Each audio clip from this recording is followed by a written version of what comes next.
اچھا جی، اب میں آتا ہوں جی محرم میں دسترخوان وسیع کرنا کیسا ہے. اس بارے میں ایک روایت ہے کہ عاشورہ کے دن جو اپنے اہل و عیال پر دسترخوان وسیع کرے گا، ان کو کھلائے گا، تو اللہ اس کے رزق میں برکت دیں گے. یہ روایت سند کے لحاظ سے کمزور ہے. بعض علماء کی رائے یہ ہے کہ اگرچہ کمزور روایت ہے مگر فضائل میں چلتی ہے، تو کوئی اچھی نیت سے دسترخوان وسیع کر دے. وسیع کر رہا ہے نا، کوئی یتیم کے منہ سے نوالا تو نہیں چھین رہا نا، کھلا ہی رہا ہے. تو اگر کوئی گھر والوں پہ اس دن اچھا کھلا دے گا تو اس میں کیا حرج ہے. بعض علماء کی یہ رائے ہے، وہ بھی اصحاب علم ہے. لیکن بندہ ایک کو ہمیشہ سے ایک اشکال رہا ہے کہ جب ایک بالکل بے غبار صحیح حدیث ہمارے سامنے موجود ہے تو اس کے مقابلے میں ایسی کمزور روایت کو ہم کس بیس پہ ترجیح دے سکتے ہیں. ہمارے سامنے جو بے غبار اور بالکل مستند حدیث ہے، جس کی سند پہ کوئی کلام نہیں ہے، وہ ہے روزہ. عاشورہ کے دن روزہ رکھنا چاہیے. روزہ اور دسترخوان آپس میں جمع نہیں ہو سکتے. یعنی عاشورہ کے دن جب آپ دسترخوان وسیع کریں گے تو روزہ کیسے رکھیں گے؟ تو بعض لوگوں نے یہ تعویل کی ہے کہ افطاری میں کر لیں آپ. تو افطاری میں تو 10 تاریخ نہیں رہے گی نا، 11 شروع ہو جائے گی، وہ تو 11 محرم ہو جائے گی. بعض لوگوں نے یہ کہا کہ جی 9 محرم کو جب سورج غروب ہو تو عاشورہ کی رات کو دسترخوان وسیع کر لیں. تو حدیث کے ظاہر سے تو عاشورہ کا دن معلوم ہوتا ہے کہ جب عاشورہ والا دن شروع ہو چکا ہو، یعنی صبح صادق کے بعد. یعنی حدیث میں تکلفات کرنے پڑ رہے ہیں، اس کی تعویلات کرنی پڑ رہی ہیں.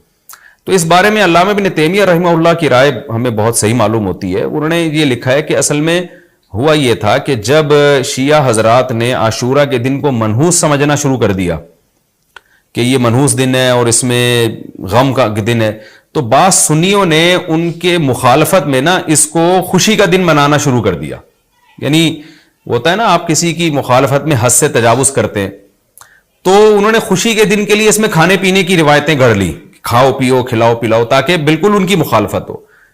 تو حقیقت یہی معلوم ہوتا ہے کہ چونکہ صحیح حدیث میں روزے کا تذکرہ ملتا ہے اور روزہ اور کھلانا پلانا جمع نہیں ہو سکتے. اگر یہ جو دوسری عاشورہ کے میں کھانا کھلانے والی حدیث بھی بالکل بے غبار اور مستند ہوتی نا، تو ہم دونوں کو جمع کر کے تعویلات کر لیتے کہ جی افطار میں کھلا دو اور سارا دن روزہ رکھو، یا نابالغ بچوں کو دن میں کھلا دو اور بڑوں کو روزہ رکھوا دو. تو ہم تعویلات کرتے اگر یہ اسی ٹکر کی حدیث ہوتی. لیکن یہ کمزور حدیث ہے، تو اس کو اتنی صحیح مستند روایت کے مقابلے میں ہم کیسے لا سکتے ہیں؟ تو وہ ابن تیمیہ رحمہ اللہ کی بات کافی معقول معلوم ہوتی ہے کہ بعض شامی لوگوں نے یہ روایت کو گڑھا ہے صرف شیعہ لوگوں کی دشمنی اور مخالفت میں، کہ اس کو خوشی کا دن. تو عاشورہ کا دن تو نہ غم کا دن ہے نہ خوشی کا دن ہے، عبادت کا مقدس دن ضرور ہے، تو برکت کا دن ضرور ہے. تو اس لیے اس میں صحیح بات یہی معلوم ہوتی ہے کہ یہ کھلانا پلانا والا جو روایت ہے یہ ہمیں صحیح معلوم نہیں ہوتی. روزہ رکھیں، اور افطاری میں تو ویسے ہی دسترخوان وسیع کرنا چاہیے. افطاری میں سموسے پکوڑے جلیبیاں بچوں کو کھلائیں تاکہ ان کو روزہ رکھنے کی اور زیادہ حوصلہ افزائی ہو. تو اس لیے ہماری رائے اس میں یہی ہے کہ عاشورہ کے دن بس روزہ ہی کی فضیلت ہے، دسترخوان والی بات ہمیں ٹھیک معلوم نہیں ہوتی. کیونکہ اس کے مقابلے میں جو ہے نا، دسترخوان والی حدیث کے مقابلے میں زیادہ صحیح حدیث ہے جو روزہ تو کھانا پینے سے اجتناب کا نام ہے، اور افطاری میں تو ویسے ہی آدمی کھا لیتا ہے، وہ اس کے لیے پھر ضرورت نہیں ہے الگ سے ہمیں کسی روایت کی. اچھا بھائی، اور بھی محرم کے حوالے سے لوگ سوال پوچھتے ہیں. کالے کپڑے بھی ہو گئے، اور کیا رہ گیا بھائی؟ حلیم رہ گیا. حلیم محرم میں حلیم بھی بناتے ہیں لوگ، تو بے اصل چیز ہے، بدعت ہے. کوئی ثواب سمجھ کے کریں گے بدعت ہے. بعض لوگ کہتے ہیں ہم ثواب سمجھ کے نہیں کر رہے، ویسے ہی سب بنا رہے ہیں تو ہم بھی بنا رہے ہیں. تو بدعت کی تائید تو ہو رہی ہے نا. آپ پورا سال پڑا ہے حلیم کھانے کے لیے، آپ کو کیا مصیبت ہے کہ آپ محرم ہی میں دیگ پکائیں؟ پورے سال کیوں نہیں پکا رہے تھے آپ؟ تو جب ایک رسم معاشرے میں غلط رسم پھیل جاتی ہے تو اس کا بائیکاٹ کرنا چاہیے. تو آپ نہ بنائیں، کسی اور مہینے میں بنا لیں آپ. تو پوری رات دیگیں چل رہی ہوتی ہیں. مذہب کے نام پہ تو یہ کام نہ کیا جائے نا. اور جو لوگ کہتے ہیں مذہب کے نام پہ نہیں کر رہے، ہم تو ویسے انٹرٹینمنٹ کر رہے ہیں، تو یار کسی اور دن کر لو بھائی. تم پورا سال پڑا ہوا ہے نا. ہم نے کب کہا ہے کہ آپ دیگیں نہ پکائیں؟ آپ پکائیں، پوری رات گھوٹے لگائیں اس میں، کسی اور دن کر لیں آپ. تو اس لیے اسلام کو بچائیں خرافات سے. اسلام کو ہمارے ذمے ہے کہ ہم اسلام وہی ہے جو نبی لے کر آئے. الیوم اکملت لکم دینکم واتممت علیکم نعمتی ورضیت لکم الاسلام دینا. اللہ کہتے ہیں آج کے دن میں نے دین مکمل کر دیا. جب یہ آیتیں نبی پہ نازل ہو گئیں تو اس میں حلیم نہیں تھا، محرم کا حلیم. تو دین مکمل ہو چکا، اس کو رہنے دیں آپ. اور پھر وہی ہے کہ جب آپ روزہ رکھیں گے تو حلیم کھائیں گے کس وقت؟ رات کو آپ کھائیں گے تو رات کو تو ویسے ہی کم کھانا چاہیے. سونے کے لیے اللہ نے رات بنائی ہے, کھانے پینے کے لیے تھوڑی بنائی ہے رات. دن میں آپ نے روزہ رکھنا ہے, تو وہ یہ روزے سے بھی میچ نہیں کر رہا یہ جو حلیم ہے نا, اس لیے اس سے اجتناب کریں, ایوائڈ کریں. جو گلی کے لونڈے لپاڑے بنا رہے ہوتے ہیں ان کو محبت سے سمجھا دیں, یار اگلے دن بنا لو, باز آ جائے ٹھیک ہے, نہیں تو پھر نکل لیں آپ پتلی گلی سے, الجھے نہیں لوگوں سے. پہلے تو میں یہ عرض کروں محرم کی اسلام میں فضیلت کیا ہے اور کیوں ہے یہ فضیلت.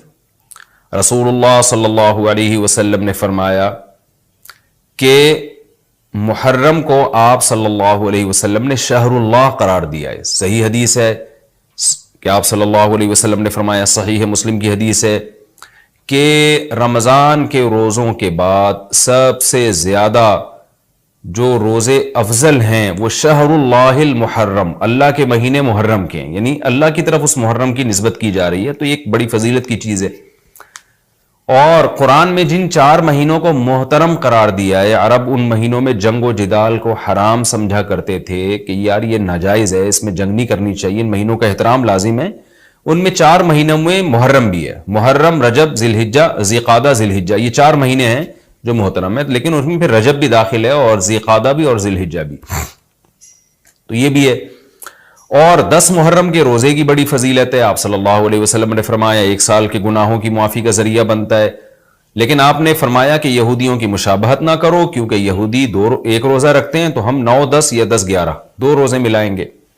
تو یہ محرم کی فضیلت ہے. اور یہ کیوں ہے اس کی ہمیں وجہ معلوم نہیں ہے. جیسے کسی نے ابھی بھائی نے سوال پوچھا نا کہ اس میں کوئی واقعات ہوئے تھے, تو پہلے میں بتا دوں 10 محرم میں جب نبی صلی اللہ علیہ وسلم نے محرم کے مہینے کی یہ فضیلت بیان کی تو اس کو کسی واقعے کی بیس پہ بیان نہیں کی ہے. اس بارے میں جتنے واقعات ہمارے پاس منقول ہیں کہ آدم علیہ السلام جنت سے زمین پہ آئے تھے, یا قیامت آئے گی اس دن, یا یہ کہ اور پتہ نہیں کیا کیا, ابراہیم علیہ السلام کو آگ میں ڈالا گیا, یہ سب من گھڑت ہیں, اس کی کوئی حقیقت نہیں ہے, موضوع روایتیں ہیں. البتہ اس دن موسیٰ علیہ السلام اور بنی اسرائیل کو فرعون سے نجات ملی تھی, اس بارے میں روایت سندن بہتر ہے, یعنی اس کو مستند روایت کہا جا سکتا ہے. تو وہ یہ کہا جا سکتا ہے کہ 10 محرم کو موسیٰ علیہ السلام اور بنی اسرائیل کو اللہ نے فرعون سے نجات دی تھی. اسی بیس پہ یہودی روزہ رکھا کرتے تھے اس دن. تو یہ روایت کے علاوہ باقی جتنے بھی واقعات ہیں سب من گھڑت ہیں. باقی حضرت حسین رضی اللہ تعالی عنہ کو جو کربلا میں شہادت ملی ہے, وہ تو 10 محرم, وہ تو فضیلت تو اسلام میں پہلے سے تھی. تو حضرت حسین رضی اللہ تعالیٰ عنہ کا واقعہ تو بعد میں ہوا ہے, تو اس سے حضرت حسین کی شہادت کو اور فضیلت مل گئی کہ آپ کو ایک مقدس دن میں اللہ تعالیٰ نے شہادت عطا